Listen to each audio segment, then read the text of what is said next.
What's going on, everyone? It's Taylor Cowles here for CLNS Media, and this is the second installment of our Behind Enemy Line series, where I'm talking to some of my favorite people covering the AFC East to get a better feel for how the landscape of the division has changed, because obviously these teams have gotten significantly better since the end of last season. For this Bills-centered episode, I am joined by one of my favorite humans from one of my favorite websites. We've got Anthony from Cover One here. Cover One, even if you're not a Bills fan, they make some outstanding football content. I learn from them all the time. Seriously, have to check them out. But without further ado, Ant, how you doing, my man? I'm doing good. I'm pumped to be behind enemy lines and in enemy territory on this one. And you're somebody who I've had on my show back during the regular season this past year. And I respect your work even back then before you were in the capacity that you are now, which is just, we were talking offline already. Like, I'm super pumped for you, and you're a good dude and you know ball, and we've always, vibed really well and got along really well. And we talk in the DMs even when we're not planning episode stuff. So I'm pumped to be here, and thank you for having me. Yeah, man, that was literally one of my favorite appearances I've ever been on. That was so much fun. So hopefully get the magic going again. So like I said, we're pretty much going to keep it simple, make it more conversational, because I'm trying to pick your brain to see where the Bills are at now relative to where they were again when the season ended. So we'll start with free agency. How much better did they get? I know they brought a lot of guys back on one-year deals, it seemed like. Obviously some big additions like Tyler Rapp, who I think is a really interesting piece in that secondary, which is already a little too deep for my liking as someone who covers the Pats. So what did you think? I was going to say though, but like, can you even really say that knowing like the Patriots, and it's just like, yeah, we're just gonna have a bunch of Swiss Army knives in the secondary. You have no idea who's playing where and who's doing what. Hey, they got a wealth of riches. I'm not saying you're better in the secondary or anything, but it definitely is a talented group. So what do you think about all the guys that they brought in and brought back? Overall, I'm happy with it. And especially too, you have to put it within the perspective of, this isn't a team that was flush with cap space. So they weren't going to be a team that was going into free agency where you were expecting a whole bunch of moving and shaking. And granted, you weren't expecting that last year, really. And then they found a way to bring back Von Miller, or sign Von Miller, I should say. But we knew there were some buttons they could push in terms of some restructures and some extensions to clear some space. They did push those buttons. And I think overall, with the space that they had and what they were able to do, I really like the Connor McGovern signing, not because I think he's going to be some all-pro guard, but they got, and it's so hard to say this because they're NFL players at the end of the day, but they really got like D level, maybe C+ level game out of Roger Saffold last year at left guard, despite the fact that he made the Pro Bowl, which should really tell you everything you need to know about the Pro Bowl. And then you bring Connor McGovern in, so bad. And I want it to mean something, and it doesn't. And they bring in Connor McGovern, who he takes that position from like a C+ or a D to like a B-, a B. And that's a huge win. Like that's tremendous. I don't think I would love if the Bills had the best offensive line in football, but that's not realistic. Just give me an average line. Give me every week where they're going to be 15th, 14th, 13th. The problem with the Bills line has been sometimes they look like 11 or 12. Sometimes they look like 28, 29, 30. And it's just that roller coaster mercurial ride you get on.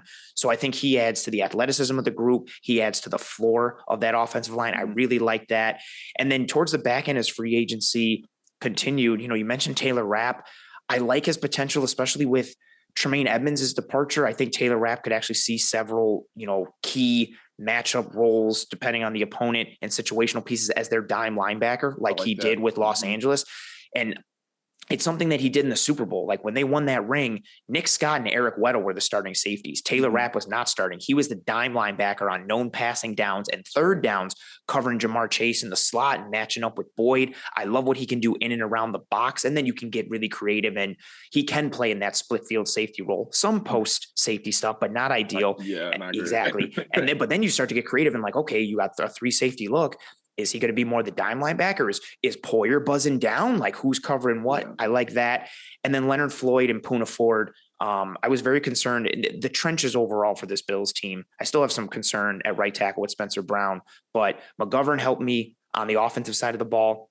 Defensively, Bills needed stability inside. I wanted more multiplicity, and you got someone in Poona Ford who can line up in a variety of techniques. You could put him, he can live as a 5, but he can also live as the 4-eye and as the 3-tech or 1-tech inside. And with what the Bills have done at times, watching his tape in Seattle, seeing his versatility and effectiveness, I like that move. And then we don't know what Von Miller is going to look like, even if he, comes back healthy, and when he comes back healthy. We do know that Greg Rousseau continues to ascend. But AJ Epinesa and Boogie Basham have been very up and down. They needed more pop and high floor known quantity off the edge, and Leonard Floyd gives them that. And then when Von comes back, now you have a nice 3-man rotation off the edge. So those are the highlights for me. And overall, considering who they brought in, and especially pairing it with how much financial flexibility they had, I think they had a good offseason in free agency. Yeah, the depth was so big because when you give Josh Allen time, like he's at his scariest when he's just sitting back there and it's, oh no, they've given him way too much time. Someone's going to be running downfield and he's got the arm to obviously put it there. And he so rarely has that. It's always like, a linebacker, Stu, let me move out of him. Let me stiff arm this defensive end and go make a play. It's rare when he just gets to be like 1 to 2 to 3 to 4. He's always like having to run for his life more often than not. And it's a double-edged sword when you have his talent because, again, like as Patriots fans know, they've gotten some of the best Josh Allen performances where he, and he gets better. It's not always the freakish play where it's Mahomes-esque where he's like running away from guys, getting out of sacks, like making the throw, which just bugs me so much when Patriots defenders are like, oh, the down must be over because they see him towards the sideline. And then, like, I think it happened last year and the year before, throws it in the back of the end zone and there's somebody who's covering another receiver just standing there like, oh, I probably should have stayed with my man. That's literally what's the Thursday night game, the first one against New England. I think he throws it back across his body in the red zone. I think to Gabe Davis in the back of the end zone. It was either him or I think it was Knox. Oh, it was not. Yeah. There were multiple. Allen had a similar one like that to Cook against Miami in the Saturday night game later in the year. And he just pulls those plays out. And all it takes is that half second for you to be like, oh, the play's over. But again, that's him having to extend because it's like, the pocket collapsed or my man got beat in 0.75 seconds. I got to go make something happen, which is, it's a hard way to live like that week in and week out. Exactly. I was going to say, you'd like to have everybody wants a quarterback who can do that, but you don't want to put your quarterback in position to have to do that all the time. And like you mentioned with Rapp, the Patriots are obviously, I don't want to necessarily say they're at the forefront, but when you look at teams where it's like they have 3+ safeties who, like you said, can truly do everything, Swiss Army knives, who can like be in the same package and from down to down play different spots. So it's scary when you think of, obviously, Jordan Poyer got hurt a lot. Micah Hyde missed last year. So you're with age and injury, there's some concerns over what the safety position is going to look, but at full strength, the diversity that gives you, especially from a Pats perspective, where they're probably going to be pretty 12 heavy with Mike Gesicki and Hunter Henry. They're probably not going to leave the field very often. Now the Bills have that matchup guy where I know a lot of Patriots fans were thinking Taylor Rapp would be a good Devin McCourty replacement. But like we said, he's not really that middle of the field guy. He's more split safety play towards the box. But that's really what you need when you have a lot of talented pieces. So again, from that Pats perspective, it troubles you a little bit knowing that they can have all these safeties and just shift, move them around, have all that versatility.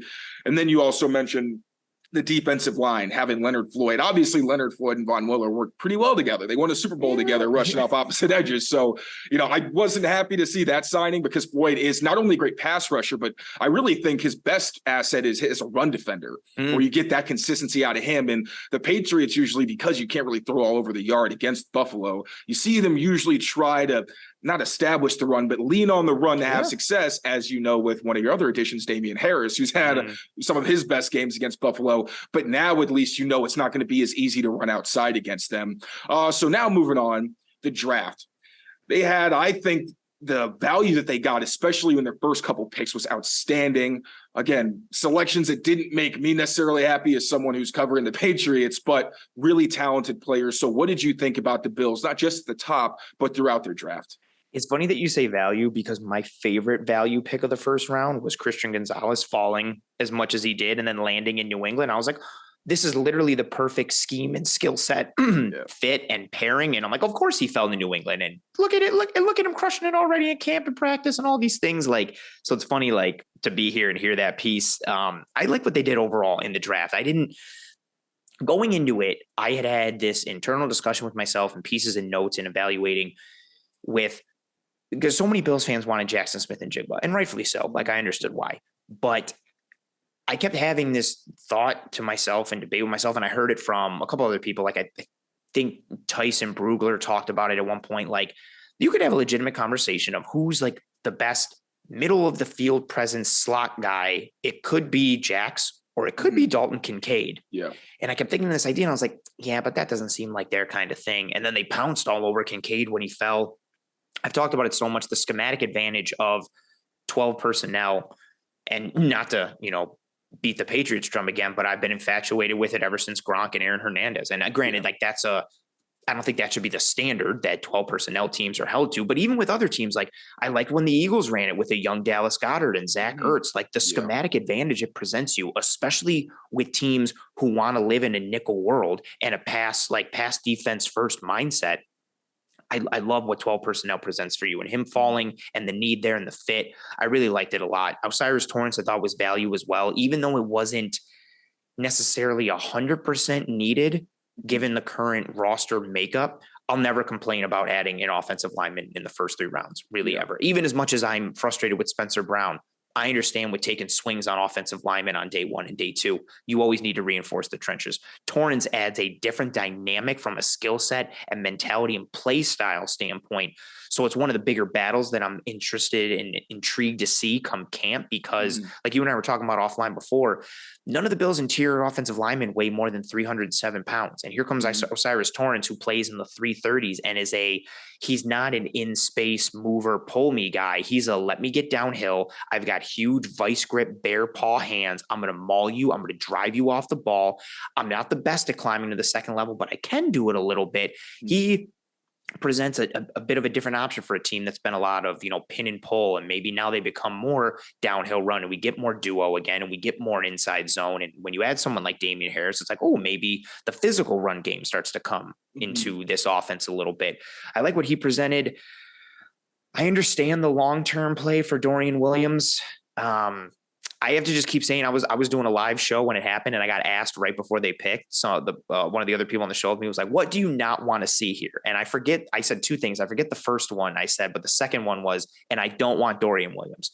And then the Bills took Dorian Williams. And that linebacker spot is going to be a position to watch for this team all offseason. I think Williams could be somebody who can be something in 2024 beyond, but he just came, and Brandon Beane said it as much. He comes from such a simplistic defense. Like, Tulane plays legitimate spot drop coverages, and you're going to an NFL, and especially a Bills defense that runs a lot of pattern matching, where you got to be responsible for, walling off the 3 and carrying 2 vertical at times, and all these matchup pieces that aren't just, on the snap, I drop back 7 yards to my zone and I turn and I look and then I try to cover.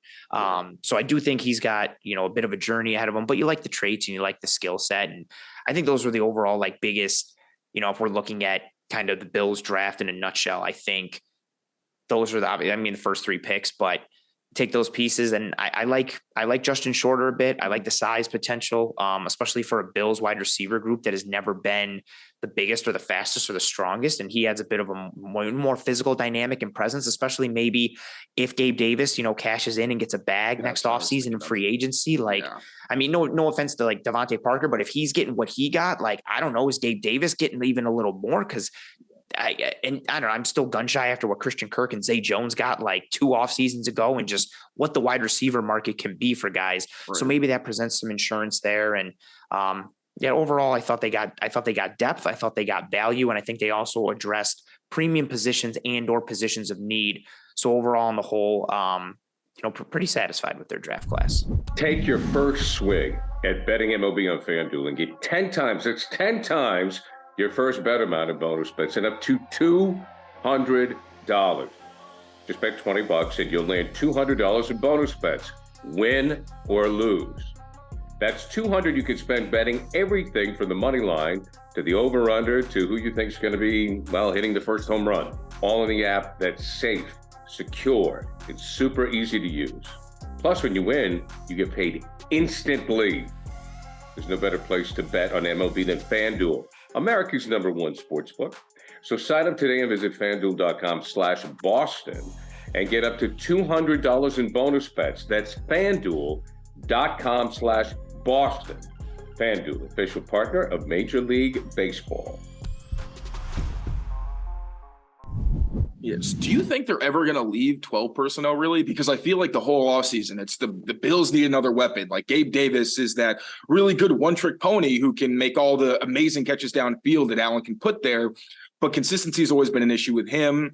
Then last year, obviously, it got so bad that they're bringing back Cole Beasley and John Brown to contribute. Like, they clearly needed that help. But now I love Dawson Knox and feel like he's someone who could be using a much higher clip than he really has since he's gotten to Buffalo. That's just every time I watch him, I feel like he's someone who gives the Patriots a good amount of trouble, even with someone as good as Kyle Duggar. So yeah, do you think they're going to live in that 12 personnel world, or do you think they're still going to, because as we know, they love using play action. They love those big shots when it looks like run. You got Gabe Davis is the only receiver on the field and they're still throwing it over your head. So is that where you see them going schematically?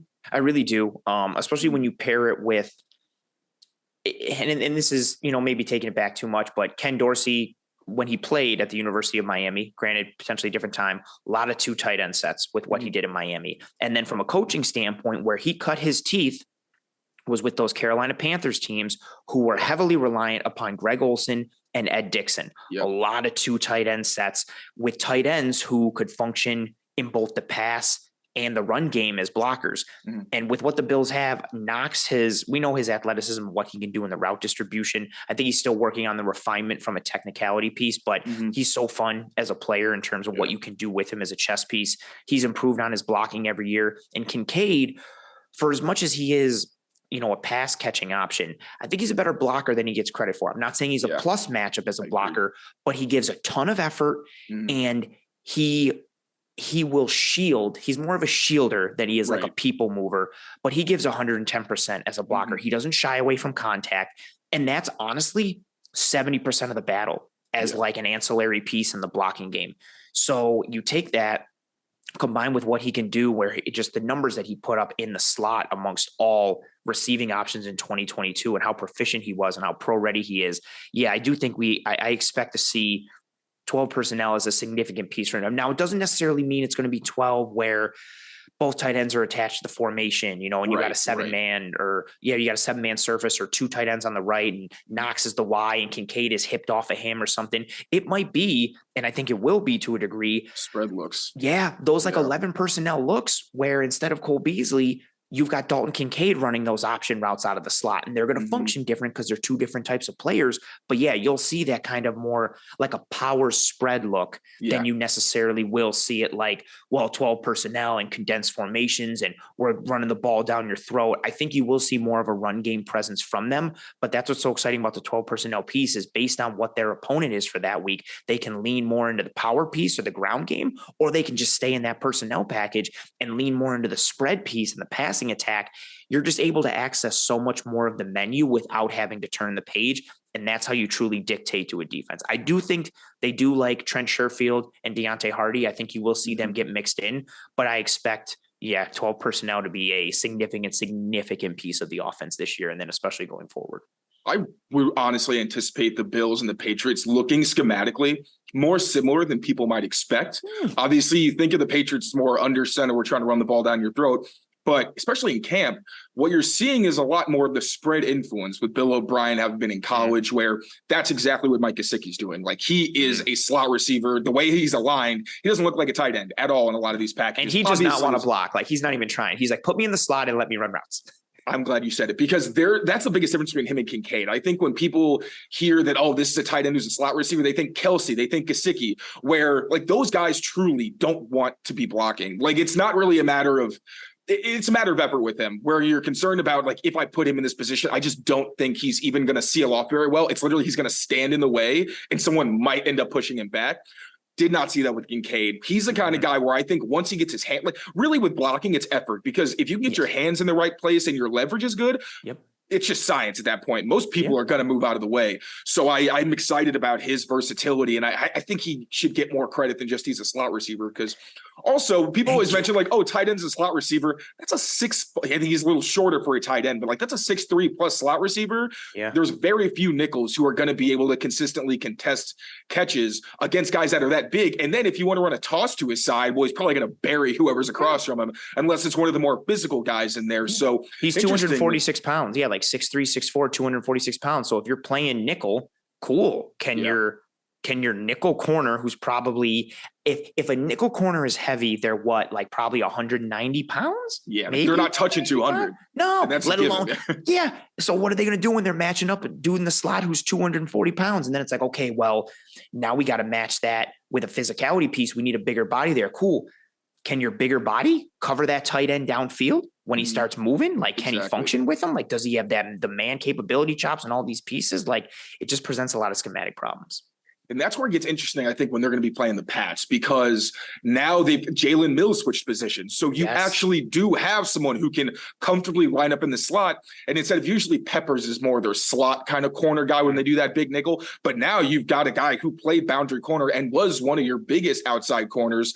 So that versatility is going to be fun. Kyle Duggar and Dawson Knox has been a pretty consistent matchup. So these are going to be schematically and in terms of execution, just because of how much better I think the Patriots defense is, and the Bills are the Bills, but now they've got a supercharged slot receiver. That's going to be a lot of fun. And then let's go to the trenches, because you mentioned that as well. How do you see that lineup shaking out? And do you see, you mentioned Damian Harris, they may go downhill more. Do you think we're going to see legitimately more runs? I think the Bills had a fairly diverse run scheme. It was zone heavy, but they still mixed in some duo and a little bit of gap stuff as well. So how do you see that whole situation playing out? And do you think we'll see a different version of the offense because of a guy like O'Cyrus Torrence and McGovern and all the pieces they tried to add there? It's funny. Like they were mainly a zone team throughout the year, as most teams are, but they had a significant presence in gap early on in the year. And I did an episode recently on James Cook, and from weeks 11 on, every single week, it was like 53% zone,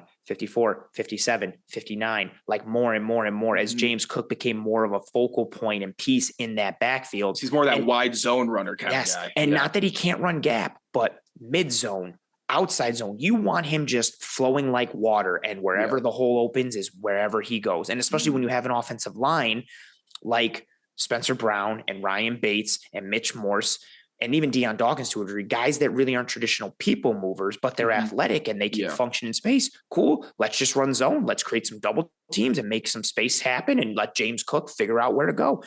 I think you'll see that piece from him, but I do think you'll see more of a downhill presence. And I do think Damian Harris will have a role in this offense, especially from a red zone short yardage perspective. Not that the Bills were bad in that area, but just what he can do. And I also think it's very interesting that they brought in Latavius Murray. Like, both of those guys, not that Harris and Murray are necessarily the same archetype, but both are more banger, physical type back presences and in that mold. And they're very much a complementary piece to what James Cook would be. So I do think you're going to see a significant role from Harris. Now, it might only be 40% of the snaps or 40% of touches or whatever, but I do think he'll be used in high leverage situations. And if O'Cyrus Torrence wins that right guard job, I expect to see, he can function on zone enough on the backside too. Like, he can reach a bit, but this is somebody, again, like you said, you want downhill runs. So inside zone, you want duo, you want him, you can run pin and pull, but you don't want him as that puller. You want him as the pin. You want him just clamping down, and that's it, which again makes sense when you've got a mover like Connor McGovern and a center like Mitch Morse who just live in space, and you want to take advantage of that athleticism. So I do think, the run game overall we will see more of a bit of like leaning onto that piece for the Buffalo Bills. I don't think they're going to become a run first team, but they were so good with it down the stretch. I think they're going to continue that into this year. And I think overall you'll see a more diverse run scheme with a bit more emphasis on physical runs and more downhill and or people moving pieces if O'Cyrus Torrence wins that job, because that changes really a lot of what they do, because they don't have anybody on the offensive line that can function like him from a physicality perspective. Do you think he has real competition? He seems like a plug and play starter to me, but obviously, just draft position, all those things. It's not a lot, but I just don't really personally see anybody who I'm like, this guy is going to have, or Torrance is really going to have his hands full competing with X. So how do you feel about that? I have to see him, and it's going to be good that the Bills have Ed Oliver, because one of Ed Oliver's best traits is his get off and his speed. Yeah, they're going to need to see how Torrance fares against NFL quickness and speed, because he's not unathletic and he doesn't have bad feet. He's got good feet, but he's a huge mountain of a man. Yeah. He's not built for quick lateral movements and quick side to side pieces. So his ability to be able to function against strong get off and quickness and speed and agility at this level, which is something that gave him trouble at times in college, but he was able to recover because, you know, a really quick guy on the interior was probably going to be like 280 pounds. And so then they beat him with quickness, but then he just gave him like a quick punch right into their breastplate, knock them off center, and it's over. When he makes contact, you're screwed. That's it. Like, you're done. Once he gets his hands on you, it's a wrap for you. You're done. But guys have the ability with their get off to potentially open him up a little bit. And if he's not clean with his footwork, if he's not clean with his hand placement, I think he could potentially struggle against NFL speed and quickness. If he can nail that down, and I mean, literally, like, I'm just drilling him like, yo, Ed, come here. Speed rush the hell out of him every single time. Yeah. Try to penetrate, try to get him off kilter, try to make him open up and attack backside, like, or try to beat him on that inside shoulder and win that half man relationship. Yeah. I'm testing him with speed over and over and over again to make sure he's acclimated and can handle it. And I do think ideally they would want him to start, which makes something even better. Ryan Bates, who was their starting right guard last year, who I like, but he can play both guard spots. He can play center. Your offensive line is never going to make it through the year, usually completely healthy. I think Ryan Bates then becomes a super sub who can function in a variety of ways. And he can even play some an emergency tackle in a pinch. So I like him being, unfortunately for him, relegated to that super sub, Swiss Army knife backup utility player role. And then I don't care what kind of, you know, nature the NFL is. I like running the ball. Yeah. I like physicality. I don't care how, and I'm going to say, look what the Chiefs did.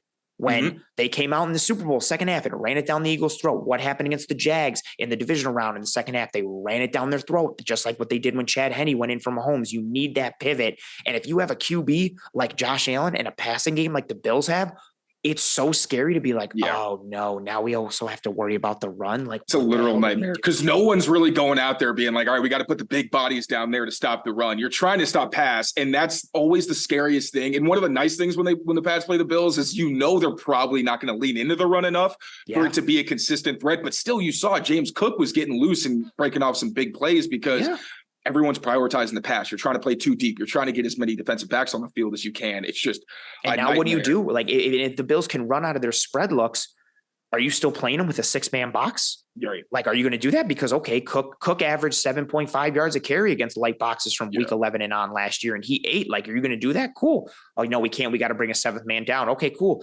Are you doubling Stephon Diggs? Do you got somebody who can roll with Kincaid? Gabe Davis is going to push you vertically. Do you have somebody who can match with Dawson Knox? Okay, we're putting Deontay Hardy in there, and he's one of the fastest dudes on the field. Are you going to be able to rock with him? Like, I'm getting secondhand anxiety. This is it's like, again, from a football perspective and as a football fan, I am very excited to see what this team looks like.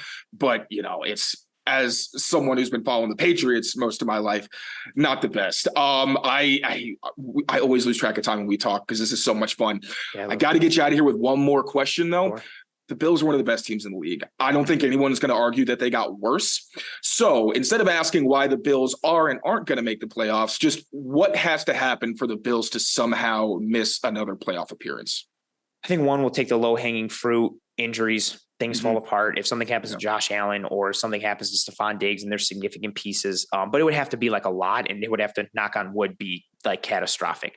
I think the other piece, Ken Dorsey just doesn't put it together, and the struggles that his offense saw down the stretch continue, and he's kind of been found out, and he's too predictable, and he doesn't know how to adjust, and he's not putting pieces together. And then on the defensive side of the ball, you know, maybe Sean McDermott isn't meant to be a defensive coordinator anymore. Maybe the schematic pieces that got him to a Super Bowl with Carolina, maybe they don't fit here, and Von Miller isn't good enough to go. And this defensive line continues to be kind of meh when they need them to be much more than that.